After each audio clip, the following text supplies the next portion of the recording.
Thank you so much for joining me. This is the third short video about Beethoven's first piano concerto, first movement. I will play my cadenza, what I was doing, and just talk about it, about my decisions.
Well, in the score we have most popular is a long cadenza, that is the third one.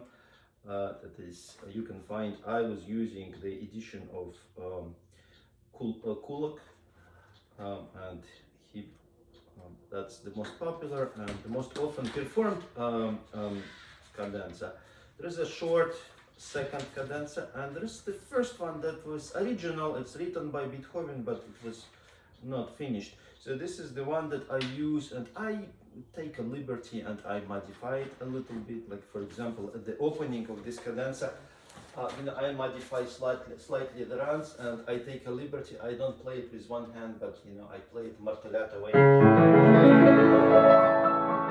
It gives more freedom and more presence and more fun to do. And then I take a liberty, and I don't go all the way until the point where Beethoven stopped. But actually, I stopped earlier. I stopped right here when that run, and we arrive right here. And I feel that it's kind of comfortable to go, not kind of, but for me, I think it's comfortable. I'm comfortable and appropriate to go back and present that beautiful statement at the end of the recap. So basically, I take a portion of the recap until I arrive right here.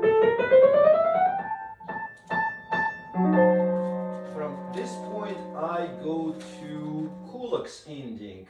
This is what he wrote as a suggestion. He finished Beethoven's first cadenza, and also I take a liberty and I change a little bit. So I give more turns and take a little bit more time and change. Go all the way, and also when I play this run, ascending run, I take a liberty because Beethoven's range is from so he just did not that time. The pianos that Beethoven used, they did not have that upper register and the lower register. But well, I take a liberty. I think it's really simple. Of course, if you think if Beethoven had it, I mean, of course he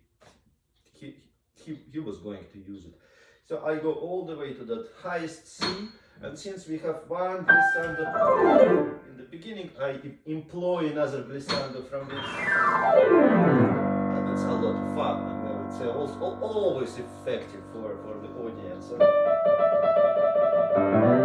And basically at the end, I follow what Kulak's written about. Also trying to keep music to be engaged in a conversation. And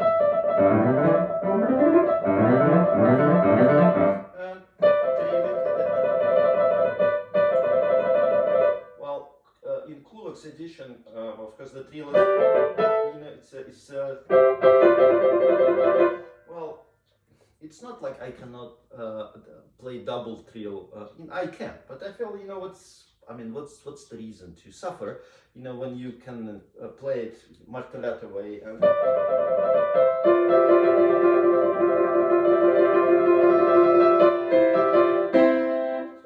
Well, this is kind of unusual, and I know that I may be criticized by some scholars and say like, well, yeah, well, look, it's 21st century. I was trying to think about something new, something fresh, and personally I think that long cadenza that everyone is playing is just way too long, because the concerto is long enough, the movement is long, and it's just, we always want to think about the audience. So not to keep, the music is beautiful, but always to a certain extent. So that's my idea about the cadenza. Thank you so much for watching. So this is the third short video about the first movement, and I'm going to produce two more, one about the second movement and one about the finale. Thank you so much.